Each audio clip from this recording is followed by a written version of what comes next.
Hello friends, welcome to Bharathi Swamy. ಸ್ನೇಹಿತರೆ, ನಾನಿವತ್ತು ನಿಮಗೆ ಕಸದಿಂದ ರಸ ಅಂದರೆ ನೋಡಿ, ವೇಸ್ಟ್ ಆದಂಥ ನ್ಯಾಚುರಲ್ ವಸ್ತು ಇದು. ಅಂದರೆ ಒಣಗಿ ಹೋಗಿದ ಸ್ಪಾಂಜ್ ಗಾಟ, ಅದನ್ನು ಉಪಯೋಗಿಸ್ಕೊಂಡು ನಾವು ಪಾತ್ರೆ ತೊಳೆಯುವ ಬ್ರಷನ್ನು ಮಾಡ್ಬೋದು. ಹಾಗೆ ಬೇಕಾದರೆ ನಾವು ಸ್ನಾನಕ್ಕೂ ಕೂಡ ಅದನ್ನು ಉಪಯೋಗಿಸ್ಬೋದು. ನೋಡಿ, ನಾನು ಮಾಡಿ ಇದನ್ನು ಉಪಯೋಗಿಸ್ತಾ ಇದ್ದೇನೆ. ತುಂಬ ಚೆನ್ನಾಗಿದೆ. ಅಂದರೆ ಖುಷಿಯಾಗುತ್ತೆ, ನೈಸರ್ಗಿಕ ವಸ್ತುವನ್ನು ನಾನು ಉಪಯೋಗಿಸ್ತಿದ್ದೇನೆ ಅನ್ನೋದನ್ನು. ಅದಕ್ಕೆ ನಿಮಗೂ ಕೂಡ ಇದನ್ನು ಹೇಗೆ ಮಾಡೋದಂತ ಈಗ ತೋರಿಸ್ತೇನೆ. ನೋಡಿ ಫ್ರೆಂಡ್ಸ್, ನಾನು ಈ ಸ್ಪಾಂಜ್ ಗಾರ್ಡನ್ನ ಈಗ ಬಿಡಿಸ್ತೇನೆ. ನೋಡಿ, ಇಲ್ಲೊಂದು ತೂತು ಮಾಡಿಕೊಂಡೆ.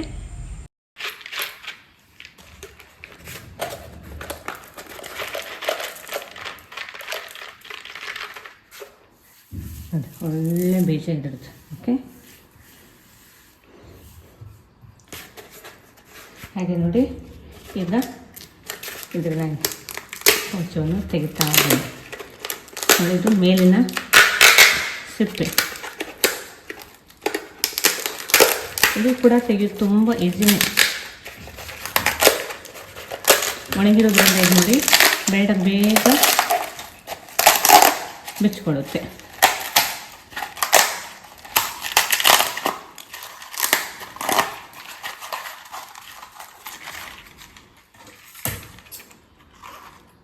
ಇದಕ್ಕೆ ಬೇಕಾಗುವ ವಸ್ತುಗಳು ನೋಡಿ, ಒಂದು ಕತ್ತರಿ, ಹಾಗೆ ಒಂದು ಸ್ಟಿಚ್ ಮಾಡಲಿಕ್ಕೆ ಬೇಕಾಗುವ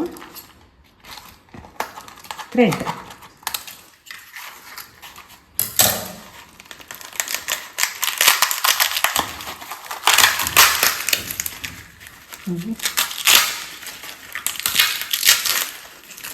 ಓಕೆ. ನೋಡಿ, ಇವೆಲ್ಲ ಇದು ವೇಸ್ಟ್ ಆ ಕಡೆ ಹಾಕೋಣ.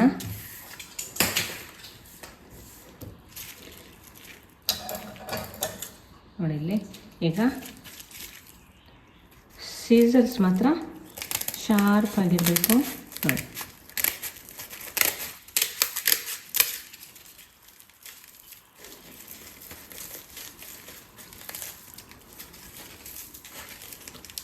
ಇಷ್ಟು ಭಾಗ ಓಪನ್ ಆಯಿತು.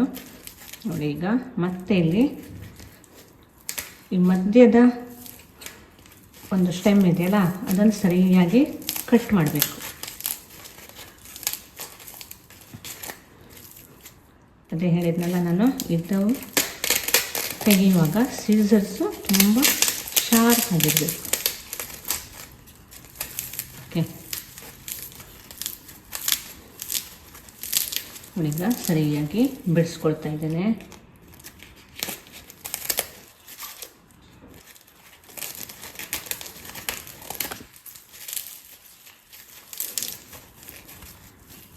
ನೋಡಿ, ಇವೆಲ್ಲ ಏನು ವೇಸ್ಟ್ ಆಗುವಂಥ ವಸ್ತುಗಳಲ್ವೇ.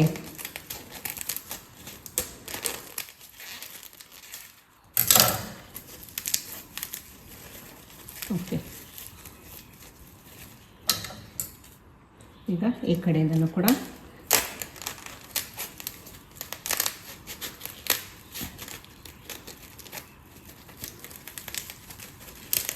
ನೋಡಿ, ಇನ್ನೂ ಕೂಡ ಬೀಜಗಳಿವೆ.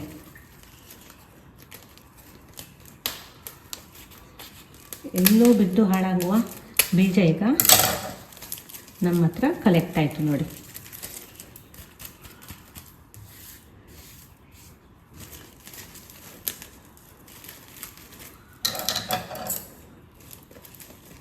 ನೋಡಿ, ಈಗ ಈ ಪೋರ್ಷನನ್ನು ಇಲ್ಲಿ ನೋಡಿ, ಇಲ್ಲಿ ದಪ್ಪ ಇದೆಯಲ್ಲ, ಈ ಪೋರ್ಷನನ್ನು ಕಟ್ ಮಾಡಿ ಹಾಕೋಣ.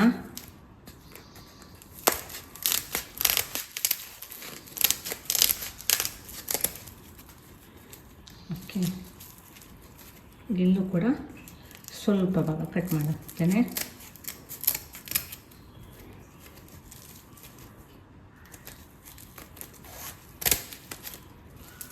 ಓಕೆ, ಹಾಗೆ ಇಲ್ಲಿ ಬಂದಂಥ ಈ ವೇಸ್ಟ್ ಆದ ಪೋರ್ಷನನ್ನು ಕಟ್ ಮಾಡಿ ತೆಗೆಯೋಣ.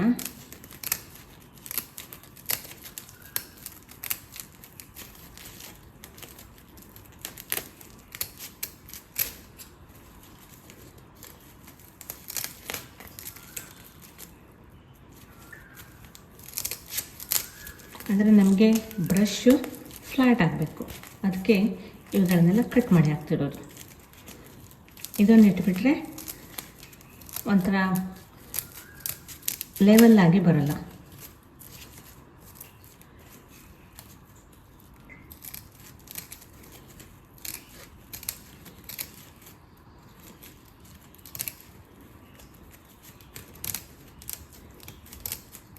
ನೋಡಿ ಫ್ರೆಂಡ್ಸ್, ಇದೊಂದು 5 ನಿಮಿಷದ ಕೆಲಸ ಅಷ್ಟೇ. ನೋಡಿ ಈಗ ಚಂದದ ಹೊರಕವಚ ರೆಡಿ ಆಯ್ತಲ್ವೇ. ಗಟ್ಟಿ ಇದೆ ನೋಡಿ, ಮುಟ್ಟು ನೋಡಿ, ಗಟ್ಟಿ ಇದೆ, ತುಂಬ ಗಟ್ಟಿ ಇದೆ. ಓಕೆ, ಈಗ ನೋಡಿ ಇದನ್ನು ಈ ರೀತಿ ಫೋಲ್ಡ್ ಮಾಡ್ತೇನೆ. ಓಕೆ, ಹಾಗೆ ಎಲ್ಲ ಸೈಡ್ ಒಂದೇ ಥರ ಇರಲಿ, ನೋಡಲಿಕ್ಕೂ ಕೂಡ ಸುಂದರವಾಗಿರುತ್ತಲ್ಲ, ಅದಕ್ಕೆ ನೋಡಿ ಬೇರೆ ಪೋರ್ಷನನ್ನು ಕಟ್ ಮಾಡಾಕ್ತಿದ್ದೇನೆ. ನೋಡ್ತಿದ್ದೀರಾ, ತುಂಬ ಚೆನ್ನಾಗಾಯ್ತಲ್ಲ. ಈ ಕಡೆ ಸ್ವಲ್ಪ ಅಂದರೆ ಅದು ಸ್ವಲ್ಪ ಒಣಗಿದ್ದು ಜಾಸ್ತಿ ಆಗಿತ್ತು, ಕಪ್ಪಾಗಿದೆ ಅಷ್ಟೇ, ನೋ ಪ್ರಾಬ್ಲಮ್. ಚೆನ್ನಾಗೇ ಇದೆ, ಗಟ್ಟಿಯಾಗಿದೆ, ಹಾಳಾಗಿಲ್ಲ. ನೋಡಿ ಈಗ ನಮ್ಗೆ ಬೇಕಾಗಿರೋದು ನೀಡಲ್. ಹಾಗೆ ನೋಡಿ ಈ ಒಂದು ಗಟ್ಟಿ ಥ್ರೆಡ್, ಇದನ್ನು ಕೂಡ ನಾನು ವೇಸ್ಟ್ ಅದಂದರೆ ಈಗ ರೈಸ್ ಬ್ಯಾಗ್ ಬರುತ್ತಲ್ಲ, ರೈಸ್ ಬ್ಯಾಗು ಕ್ಲೋಸ್ ಆಗಿ ಬರುತ್ತಲ್ಲ, ಅದರಿಂದ ತೆಗೆದಿರುವಂಥದ್ದು ದಾರ. ತುಂಬ ಗಟ್ಟಿಯಾಗಿರುತ್ತೆ ಈ ದಾರ. ಸೊ ಈ ದಾರವನ್ನು ನಾನು ಉಪಯೋಗಿಸ್ಕೊಂಡಿದ್ದೇನೆ. ಹೀಗೆ ಈಗ ಇದನ್ನು ಕ್ಲೋಸ್ ಮಾಡೋಣ. 4 ಸೈಡು ಇದನ್ನು ಸ್ಟಿಚ್ ಮಾಡೋಣ. ಸ್ಟಿಚ್ ಮಾಡುವಾಗ ನೋಡಿ ಫಸ್ಟ್ ದಾರವನ್ನು ನಾವು ಸರಿಯಾಗಿಲ್ಲಿ ಗಂಟು ಹಾಕ್ಕೊಂಡು ಬಿಡೋಣ. ಓಕೆ,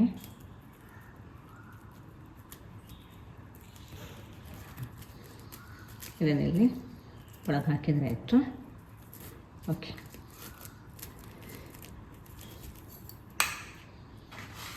ಆನಂತರ ನೋಡಿ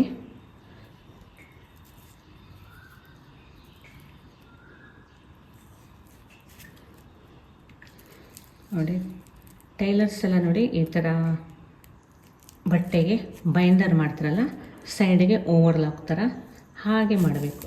ತುಂಬ ಚೆಂದ ಆಗ್ತದೆ ಹೀಗೆ ಮಾಡಿದರೆ. ನೋಡಿ ಈ ಥರ ಸ್ಟಿಚ್ ಮಾಡಿದರೆ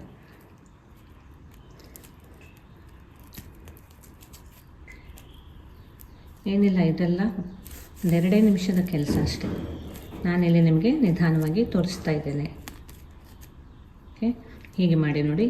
ಈ ನೀಡ್ಲ್ ಸೈಡ್ ಇಲ್ಲಿ ತಂದು ಸುತ್ತ ಹಾಕಬೇಕು ನೀಡ್ಲಿಗೆ. ಓಕೆ, ಆಯ್ತಲ್ಲ. ಹಾಗೆ ನೋಡಿ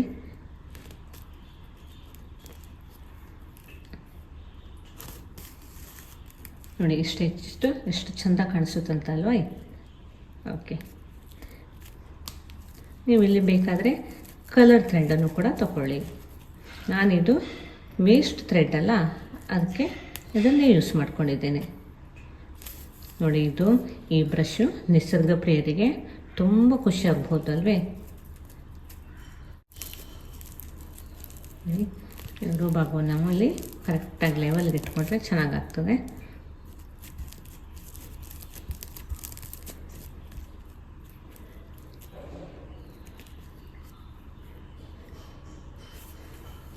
ಇದನ್ನು ಸ್ನಾನಕ್ಕೂ ಕೂಡ ನಾವು ಬಳಸ್ಬೋದು. ನೆಕ್ ಹತ್ರ ಎಲ್ಲ ಸ್ವಲ್ಪ ಬ್ರಷ್ ಮಾಡಬೇಕಾಗುತ್ತಲ್ಲ. ನೋಡಿ ಫ್ರೆಂಡ್ಸ್, ಮತ್ತೆ ಥ್ರೆಡ್ ಹಾಕಿ ಮಾಡಿ ಈಗ ಕೊನೆಯ ಹಂತದಲ್ಲಿದ್ದೇನೆ. ನೋಡಿ ಇಲ್ಲಿ ಗಂಟೆ ಹಾಕಿಬಿಟ್ಟಿದ್ದೇನೆ.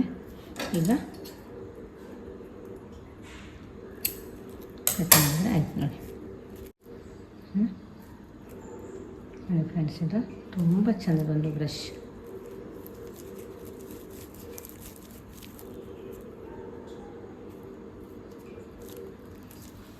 ಹೇಗಿದೆ ನೋಡಿ ಬ್ರಷ್.